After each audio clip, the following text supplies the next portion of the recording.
안녕하십니까, 습관TV입니다. 오늘 또 무더운 날씨에 구독자님들, 시청자님들 굉장히 수고 많이 하셨습니다. 이 가로등, 보안등 빛이 유난히 밝은데요, 저 빛만 빛나는 것이 아니라 여러분도 또 우리 자신도 누군가에게는 빛나고 있다는 사실 기억하시면 좋겠습니다. 때때로 나는 왜 이렇게 자존감이 낮지, 열등하지, 무기력하지 이렇게 느끼실 때도 있지만 우리는 우리 자신을 보지 못할 때가 많습니다. 딸에게는 정말 사랑하는 엄마일 수도 있고, 또 아들에게 아버지는 든든한 친구자, 버팀목일 수도 있습니다. 그러나 이 땅의 엄마 아빠들은 늘 죄책감에, 책임감에 그렇게 살아가고 있을 때가 많습니다. 자, 저 가로등이 빛나듯이 우리도 누군가에는 빛나는 존재라는 거 여러분 기억하시고, 오늘 습관TV와 함께 짧은 맨발 산책 하시면 좋겠습니다.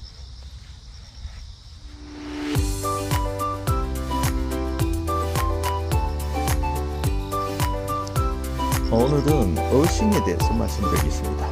어싱, 제가 하도 귀에 딱지가 않도록 말씀을 드렸죠. 반복 이것이 굉장히 중요한 요소인데요, 기억이 장기 기억으로 넘어가려면 이 반복하는 것이 굉장히 중요하다고 합니다. 자, 어싱의 효과 중에서 특별한 효과가 하나 있는데요, 정전기 해소입니다. 우리 몸에는 겉에 나타나는, 체표에 나타나는 표면 정전기가 있고요, 한 번씩 깜짝 놀랄 때가 있죠. 타닥 하면서 불꽃이 튀는 것도 보일 것입니다. 또 옷이 정전기가 잘 생기는 옷을 입는다든지 스웨터 이런 거, 그리고 아주 바삭 건조한 날 정전기가 손가락에 타닥 튀면서 깜짝 놀라면서 멈칫했던 기억이 나시죠? 그리고 보면 주유소에도 주유건을 잡기 전에 정전기 패드라고 한번 터치하고 이렇게 하랍니다. 그 체표의 정전기를 빼내는 거죠. 화재나 이런 위험 때문에 말입니다. 그 체표의 정전기는 쉽게 그냥 사라집니다. 별 영향을 미치지 않고요. 또 약간 습기가 있는 날에는 정전기가 현저하게 생기지 않습니다. 그러나 어싱의 목적은 체표 정전기도 정전기지만 체내에 상존하는 정전기를 빼내는 과정입니다. 우리 몸에 일정한 전류가 흐른다는 건 여러분 아시죠? 그 중에서 이 정전기가 우리가 발생하는 이유가 있는데요, 혈관벽을 혈액이 빠르게 순환을 합니다. 심장은 펌프질을 하고 빠른 속도로 좁은 혈관을 혈류가 팍팍팍팍 이동하죠. 그러면 이 벽에 부딪히면서 아무리 부드럽게 흘러도 마찰이 되지 않습니까? 저항이 걸립니다.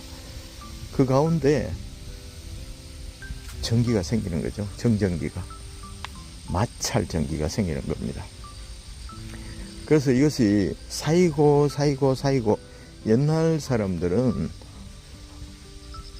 흙을 밟고 다니고, 또 농사를 짓고 채소를 키우고 또 짐승들을 키우고 이렇게 하면서 자연스럽게 이 땅과 접지하는 것이 일상이었습니다. 그래서 체표의 표면의 정전기는 금방금방 이렇게 사라지지만 체내의 정전기는 서서히 빠지는 경향이 있거든요.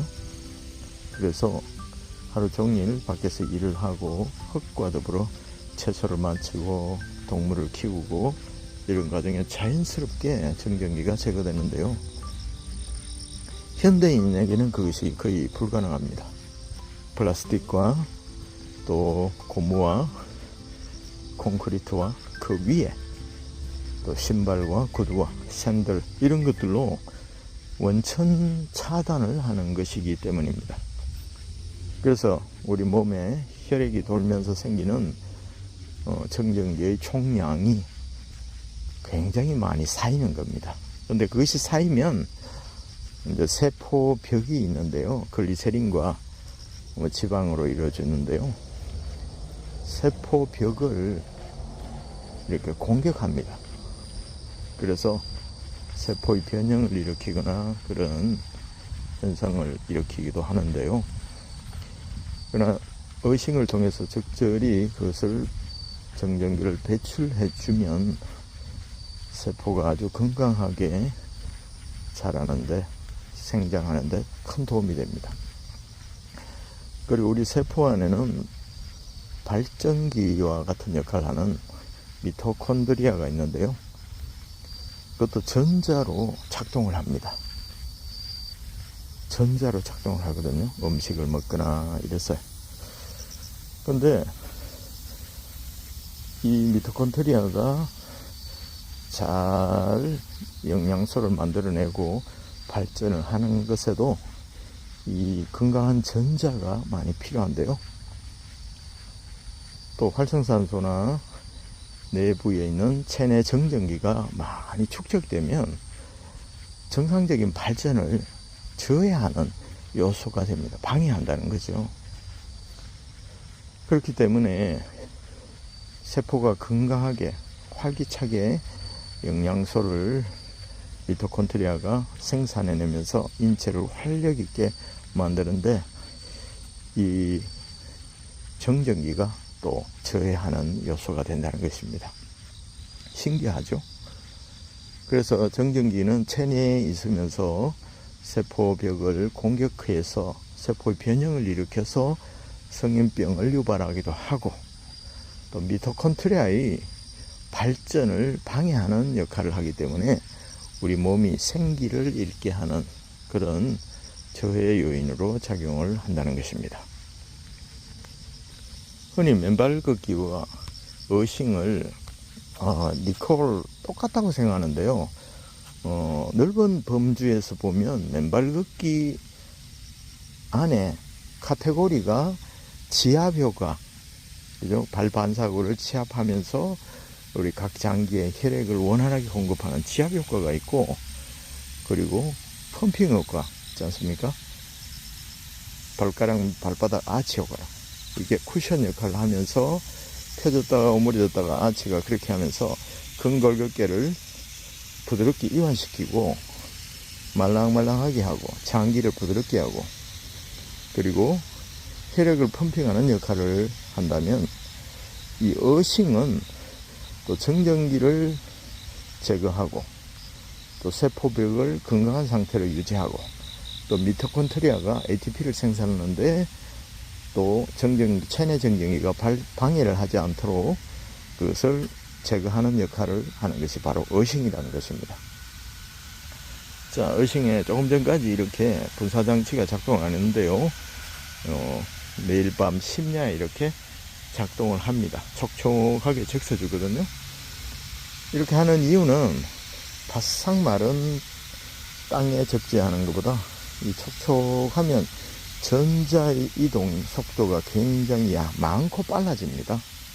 그래서 우리 몸속에 있는 정전기가 더 빠른 시간에 또 제거가 되고 그리고 미토콘드리아가 정전기의 방해를 받지 않도록 더 빠른 시간에 우리 몸을 활기차게 만들어 준다는 것입니다. 그래서 물 속에 이렇게 발을 담그면 계곡물에 발을 담그고 하면 시원하고 피로가 싹 가시는 것 같잖아요. 그런데 또 더 신기한 거는 바닷물에 여행하다가 바닷물에 발을 담그고 이렇게 천천히 걸으면 더 시원하고 또 몸이 개선이 되는 그런 느낌을 받게 됩니다. 그게 바로 이제 정전기도 제거하고 또 우리 몸속에 염증 이런 것들도 활성산소가 주범이잖아요. 염증을 제거하면서 우리 몸이 또 정상적인 컨디션을 유지하는데 큰 도움을 주기 때문이거든요.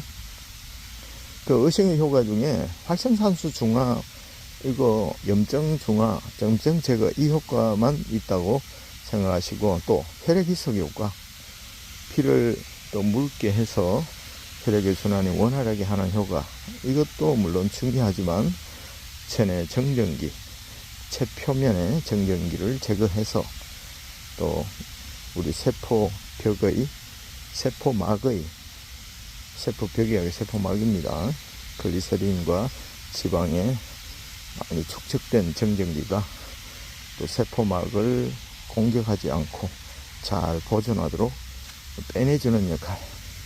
그렇게 이렇게 굉장히 중요한 것이 바로 이 맨발 걷기 안에 카테고리 속에 이 어싱의 효과입니다. 그래서 어싱은 빨리 이렇게 걷는 것이 아니라 중요한 것이 이겁니다. 체류 시간. 이것처럼 촉촉한 땅에 얼마나 오래 머물러 있느냐.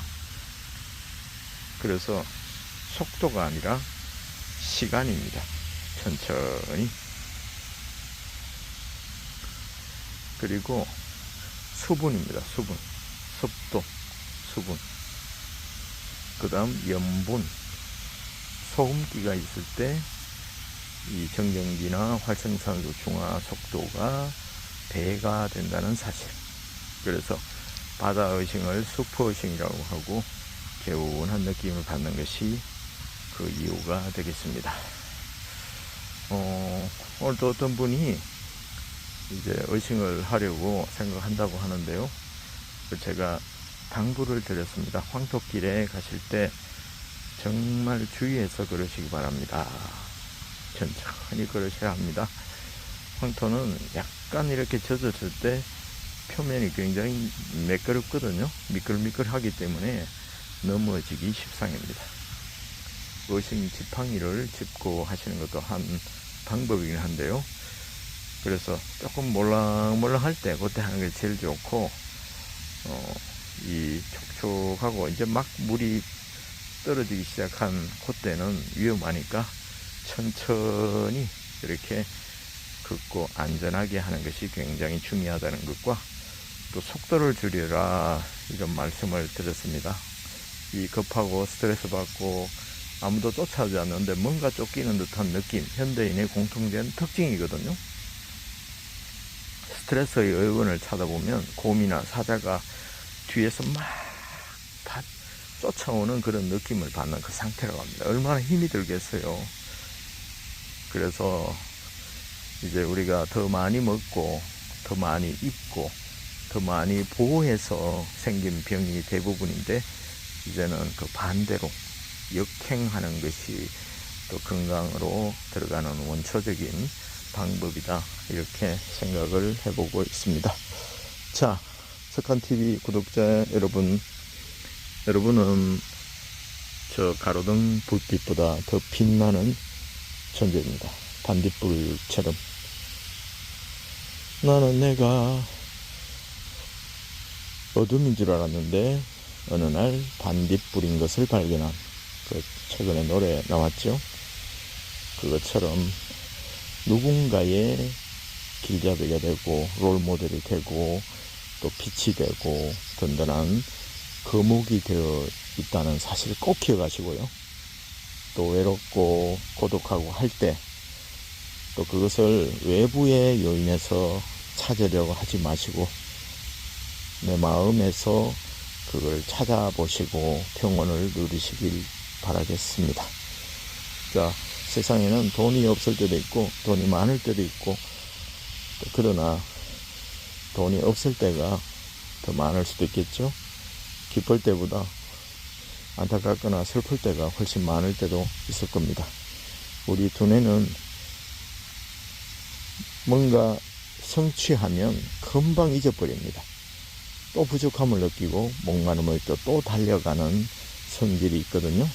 그래서 소확행이라고, 소소하지만 확실한 행복, 현재를 희생해서 미래를 위해서 피눈물 흘리면서 돈을 버는 거, 그거 별로 좋지 않습니다.